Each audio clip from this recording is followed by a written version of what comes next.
14. After you've coded in NVivo 14, developed hierarchy charts, and exported a codebook, the next step will be to create what we call a final results section of either your research paper, your dissertation, or thesis. This is the results report that I created after conducting the qualitative data analysis of the data related to individuals with digestive disorders. So you can see I have the primary theme of experiences of people with digestive disorders. You can see the hierarchy chart that I exported, including damaging symptoms, dietary changes, emotional challenges. The codes that feature more on the hierarchy chart are the ones that I'm going to include in my results section. Again, you have to note that when you are writing your results section of your research paper, thesis, or dissertation after conducting a qualitative data analysis with NVivo 14, you have to first describe what the code you have assigned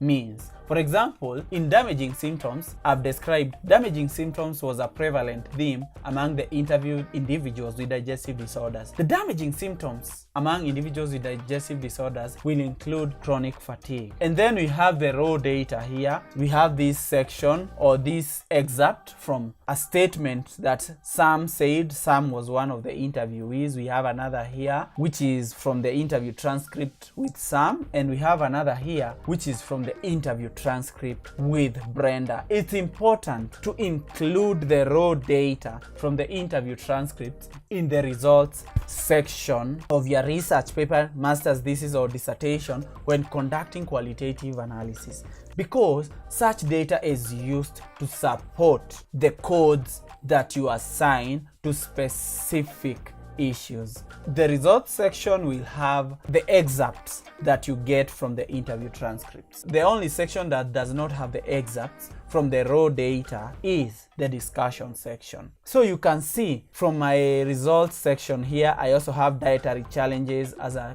theme or code. I also have lack of support from friends and restricted social life, severe side effects from drugs. Remember, those are experiences of people with digestive disorders. On the other hand, coping strategies of people with digestive disorders. I have a hierarchy table here. You can see my hierarchy table. Avoiding generalized condition labels, eating healthy, and exercising are the three main themes from the hierarchy table, and we have them here discussed in the results section. We have all of them, including exercising. Finally, in my appendix, you can see I have the code book, and we have every code, the primary code